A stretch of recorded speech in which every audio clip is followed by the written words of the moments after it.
Alright, so here we have a review of the Olight Seeker 2. For reference, I'll keep the Olight Seeker 2 Pro out as well and compare them, because the Seeker 2 is basically a stripped down version of the Seeker 2 Pro, but there are some other features that I'll get to in a minute. So, first and foremost, this is the Olight Seeker 2, and I think it's about 2 millimeters shorter than the Seeker 2 Pro, so you can see it there. Because of that, it also weighs less. So not by much, I can't remember the exact amount, but I think it's a few grams. In hand, you won't really notice much of a difference there. So they're about the same. It's also a similar thickness, aside from the fact that this has the rubber grips. So the other main difference visually, well, there's two of them really. One, you'll notice that on the Seeker 2 Pro, you had the battery and brightness indicator. So this is on the second lowest non-moonlight mode right now. Sorry, autofocus. And that also tells you how much battery is remaining. The Seeker 2 doesn't have that feature. So instead you get a green light, which interestingly doesn't have an audible click, unlike the Seeker 2 Pro. Alright, so the main benefit here, there are a lot of people, when the rubber grips on the Seeker 2 were released, they complained about things like the mechanics, for example. They work with a lot of grease, and they've generally found that that kind of grease sticks to rubber and ruins it. So my fiance actually pointed this out too. When I had her compare both of them to decide which she preferred, I thought she'd say the Seeker 2 Pro, but she actually overall preferred the Seeker 2. And she cited that greasiness that Tupperware lids get. She associated this with that, which I found really surprising. I've never had an issue with it, but in some careers people might. And that's, for me, the initial point where this thing would really shine, because, no rubber. But one thing I want to draw your attention to is that they use different anodizing.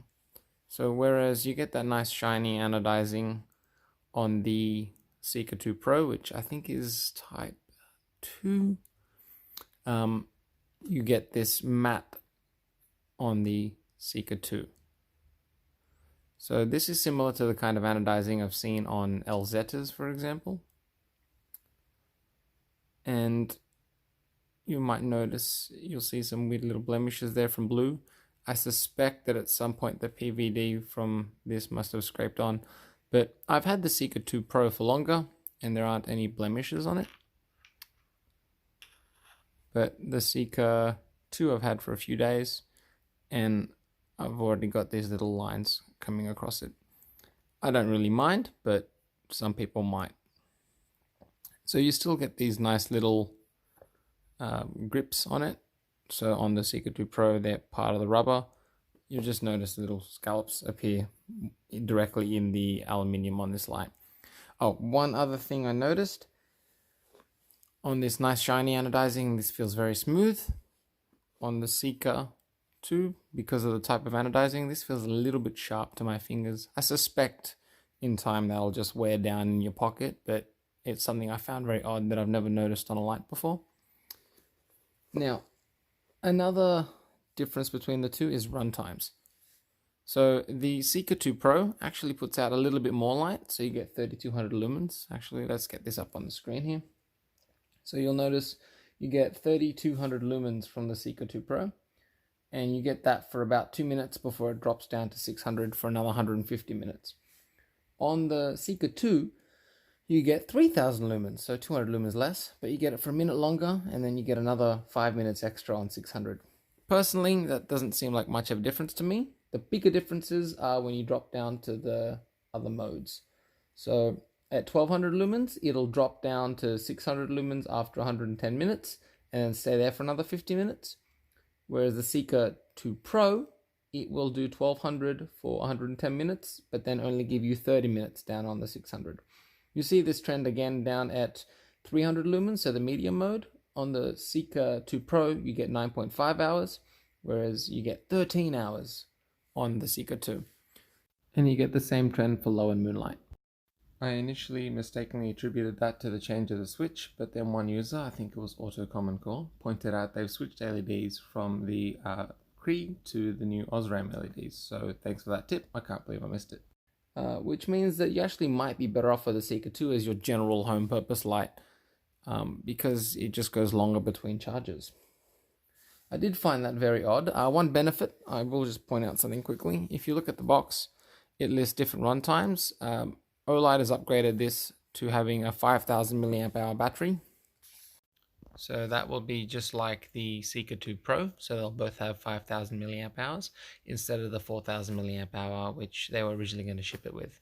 So all the current boxes will actually match this new battery for their runtime and all the information, which is a great step from Olight.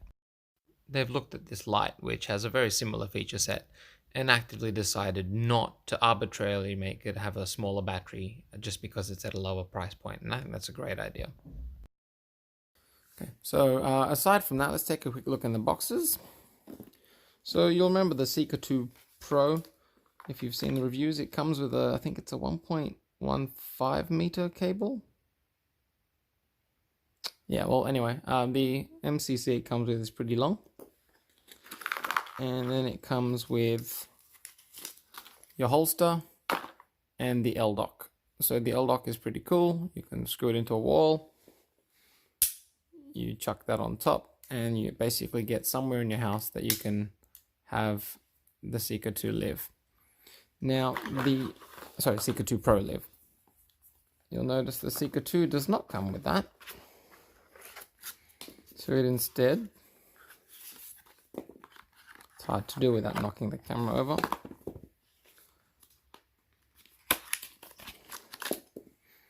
Comes with a shorter cable, and in there somewhere is a lanyard. So the lanyard comes with this handy little tool to help you thread it on. I don't use lanyards, so I'm not going to bother with that now, but keep in mind you can buy the L-dock kit, which I have dropped. You can buy this separately. So there's nothing preventing you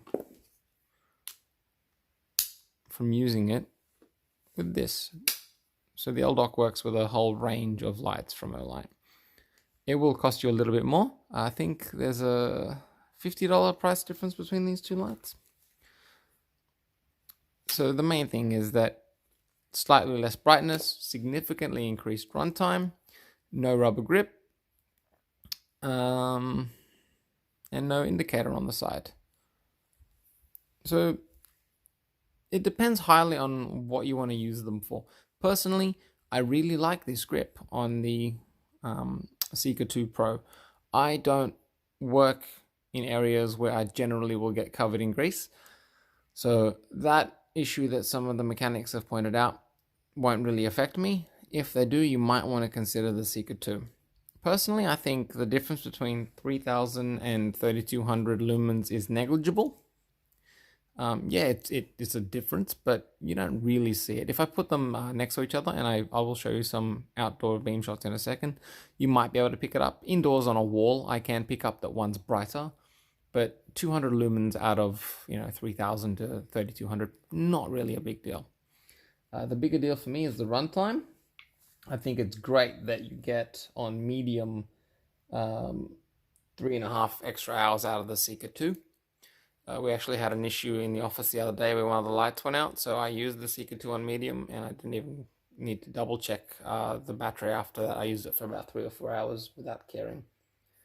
That being said, I tend to charge my lights every couple of days, or if I've had to use it a lot during the day, I'll just chuck it straight onto one of these and charge it. So if you're heading out for a multi-day adventure, then I suspect that extra few hours that you get from the Seeker 2 will really come in handy. So that's another thing to consider. I personally still think for around the house, if it's going to be on the charger, I'd go for the Seeker 2 Pro. Another caveat, so again, I had my fiance evaluate the lights from her perspective because she's had to deal with lights for a long time now because I'm into them, but she doesn't like them as much as I do, so she's aware of them. without wanting to play with them all the time. She pointed out that when we lived in a share house, I had lights basically at all the exits of the house on a hook, and half the time they wouldn't be there because somebody would take them and then just leave them somewhere else in the house. So while the intent of these is to leave them essentially on the dock, happily awaiting your use, if you live in a household of people who are less likely to look after things, so kids who might use it or other people, then there's a chance it's not going to make its way back to the dock and charge properly, in which case that runtime might be important for you again. For me, I know that if I need it charged, it'll be charged, and 9 hours at 300 lumens is plenty for me. So I'm still going to carry this one, basically, the Seeker 2 Pro. However, if I had any concerns about grease, that's the big one, I'd go for the Seeker 2. If that runtime was really important to me, so I'm not a hunter, I go camping rarely, and if I do, I'm going to take a bunch of lights because, it's fun and it's dark, so I finally get to play with them.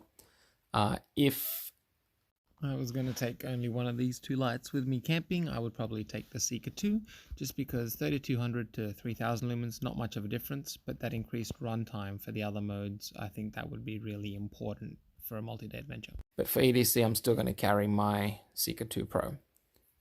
It's a brilliant little light. I love the Seeker 2 Pro very much, so I think the Seeker 2 addresses a lot of the problems that people had with the Seeker 2 for their specific niche uses. The one thing I'm not 100% fond on is this anodizing. I think it's really cool. I really thought it was interesting on like LZs, for example. You feel different when it feels different when you're holding it. I tend to prefer this type of anodizing though. It tripped me out a little bit when I saw it. This reminds me more of like the anodizing on desert tan type of lights. But yeah, if you want an EDC that you're going to charge regularly, Seeker 2 Pro. If you're going to get dirty and you need some more runtime, Seeker 2. This is the Seeker 2 on turbo.